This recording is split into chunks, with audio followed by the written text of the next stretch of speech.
नमस्कार दोस्तों, मैं समीर भटनागर ज्योतिषाचार्य आपको अपने YouTube चैनल पे स्वागत करता हूँ। अभी हमारी जो श्रृंखला चल रही है उसमें हम सूर्य ग्रह को देख रहे हैं कि अलग अलग लगन में अलग अलग भावों में सूर्य देव जो है वो कैसे फल देंगे। आज हम बात कर रहे हैं कुंभ लगन की। कुंभ लगन की अगर हम बात करते हैं तो कुंभ लगन का स्वामी है शनि और सूर्य जो है कुंभ लगन में सप्तमेश होता है। अब हमें यह देखना है कि कुंभ लगन में अगर सूर्य लगन में स्थित है तो क्या रिजल्ट देगा, क्योंकि सबसे पहले हमें यह समझना बहुत ज़रूरी है कि लग्नेश कौन है और उस ग्रह में उस भाव में बैठा हुआ ग्रह कौन सा है। उनकी आपस में युति है, मित्रता है, शत्रुता है, ये हमें देखना होता है। ज्योतिष में ये सारी चीज़ें हमें देखनी होती हैं। किसी की भी कुंडली हमारे सामने आएगी तो हमें पूरा उसका जांच पड़ताल करनी पड़ती है कि हर ग्रह की स्थिति कैसी है। तो आइए सबसे पहले हम बात करते हैं कि अगर सूर्य लगन में बैठा है तब क्या होगा। जैसा कि अभी मैंने आपको बताया कि कुंभ लगन का स्वामी शनि जो है वो सूर्य से शत्रुता रखता है और सूर्य इस कुंडली में प्रबल मारक भी है। इसलिए कुंभ लगन के जातकों के लिए सूर्य शुभ फलदायक नहीं रहता। लगन में सूर्य के स्थित होने पे जातक महत्वाकांक्षी बहुत होता है, लेकिन उग्र विचारधारा वाला होता है। इसको ऐसे जातकों को भौतिक सुविधाएं एवं आर्थिक सुख तो प्राप्त होता है, लेकिन दाम्पत्य जीवन इनका निराशामय रहता है। जीवन साथी की आकस्मिक मृत्यु हो सकती है और यदि राहु या केतु इस युति में हो तो जातक का विवाह अधिक आयु में होता है। ऐसे जातक तनावग्रस्त देखे जाते हैं। अब हम बात करेंगे यदि कुंभ लगन के दूसरे भाव में सूर्य हो तब क्या होगा। ऐसे जातकों के अक्सर दो विवाह देखे जाते हैं। ऐसे जातक जो होते हैं मीठी वाणी वाले होते हैं, परिवार के साथ अच्छा इनका सामंजस्य होता है, जातक की शिक्षा और आर्थिक स्थिति अच्छी होती है, माता पिता भी जातक का आर्थिक सहयोग करते हैं, भाई बहन और मित्रों से भी इनकी विचारधारा मिलती है। कभी कभी देखने में आया है कि इन जातकों को आंखों की समस्याएं होती हैं और आकस्मिक दुर्घटना भी हो सकती है। अब हम बात करेंगे तृतीय भाव में यानी कि मेष राशि। यहाँ पे सूर्य अगर होता है तो जातक प्रबल पराक्रमी होता है और पुरुषार्थी होता है। इनका दाम्पत्य जीवन अच्छा नहीं होता है और कई बार देखा गया है, वैसे बहुत सारी चीज़ों पर डिपेंड करता है, लेकिन फिर भी देखा गया है कि इनके अधिक विवाह होने की संभावना होती है। भाइयों का, मित्रों का पूर्ण सहयोग इन्हें प्राप्त होता है। लेखन और प्रकाशन की फील्ड में अच्छा काम करते हैं ये लोग। इनका कार्य व्यवसाय उत्तम होता है और यदि इनके तृतीय भाव में सूर्य के साथ मंगल की भी युति हो तो ऐसा जातक सफलता के उच्च स्तर को अपने पराक्रम से प्राप्त करता है। अब इसी के बाद बात करेंगे हम चतुर्थ भाव की। कुंभ लगन का चतुर्थ भाव हुआ वृष राशि का। वृष राशि में चतुर्थ भाव में सूर्य के स्थित होने पर जातक को भवन, वाहन, जमीन जायदाद का उत्तम सुख प्राप्त होता है। सरकारी नौकरी के पूर्ण अवसर बनते हैं यहाँ पे।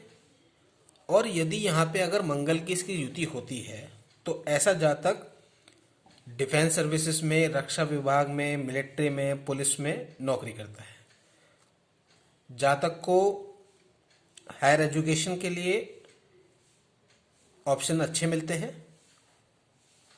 और यदि यहाँ पे शनि से युति हो तो वो किसी न किसी कारण से कहीं ना कहीं अपंगता का शिकार भी होता है। और बृहस्पति से इसकी युति बहुत अच्छी होती है। अगर चतुर्थ भाव में बृहस्पति सूर्य की युति बनती है तो कुंभ लगन के लिए बहुत अच्छी है।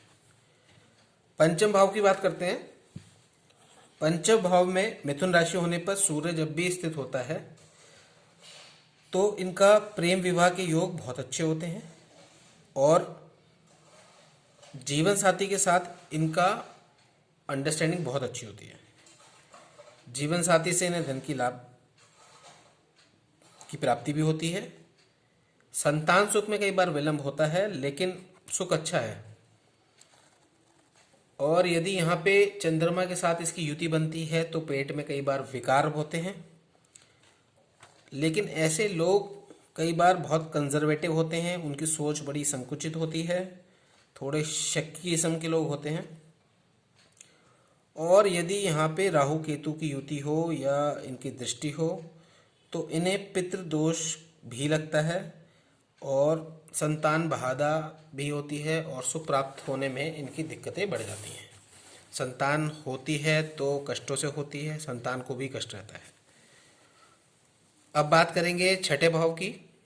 छठे भाव में कर्क राशि है, यहाँ पे सूर्य स्थित होता है तो जातक के विवाह में विलंब होता है और विवाह के पश्चात भी इनका दाम्पत्य जीवन बहुत अच्छा नहीं रहता है। ऐसे लोग विभिन्न रोगों से ग्रस्त रहते हैं। पार्टनरशिप ऐसे लोगों को बिल्कुल फलती नहीं है और पेट की समस्याएं अधिक रहती हैं। राहु केतु एक्सिस अगर यहाँ पे होती है तो दाम्पत्य जीवन में इनका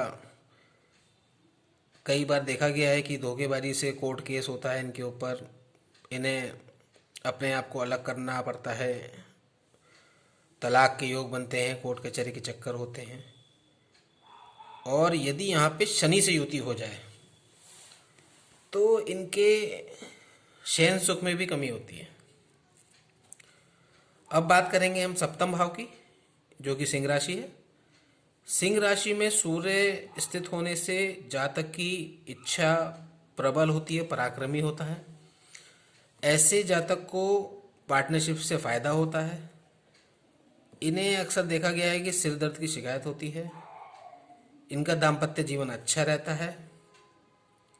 यदि सूर्य नीच का हो और नवांश में हो तब भी इनका दाम्पत्य जीवन चलता रहता है। अष्टम भाव में कन्या राशि में जातक की वाणी कठोर होती है। आंखों की दृष्टि लगातार कमजोर होती है। गुप्त रोग इन्हें कोई ना कोई लगा रहता है। कई बार देखा गया है कि इनकी अचानक दुर्घटनाएं बहुत होती हैं और कार्य व्यवसाय में इनको असफलता बहुत मिलती है। बार बार काम बदलने की प्रवृत्ति रहती है इनकी। और यदि यहाँ पे सूर्य के साथ शुक्र हो तो ऐसा जातक निर्धनता में ही अपना जीवन व्यतीत करता है। वो कभी पनप नहीं पाता है। कभी कभी स्थितियाँ बहुत ही खराब हो जाती हैं। अब बात करते हैं नवम भाव की। नवम भाव में तुला राशि होती है, जहाँ पे सूर्य नीच का हो जाता है। लेकिन यहाँ भाग्य का साथ भी है।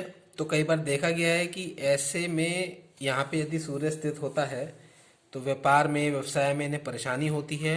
भाग्य से इन्हें सपोर्ट नहीं मिलता है। रुकावटें बहुत रहती हैं। दाम्पत्य जीवन भी बहुत अच्छा नहीं होता है और ऐसे जातक या तो विवाह नहीं करते हैं या ऐसे जातक का विवाह देरी से होता है। यात्राओं से इन्हें बहुत लाभ होता है और यदि यहाँ पे शनि की युति हो जाती है तो इनकी स्थिति जो है वो जीवन में उतार चढ़ाव काफ़ी होता है। कठोर परिश्रम करना पड़ता है लेकिन इन्हें लाभ की संभावना ज़्यादा अच्छी नहीं रहती है, नॉर्मल ही रहते हैं। अब बात करेंगे दशम भाव की। दशम भाव में वृश्चिक राशि में सूर्य स्थित होता है तो जातक को सामाजिक, आर्थिक, राजनीतिक सभी क्षेत्रों में मान सम्मान की प्राप्ति होती है। ऐसे जातक का दाम्पत्य जीवन सुखी होता है।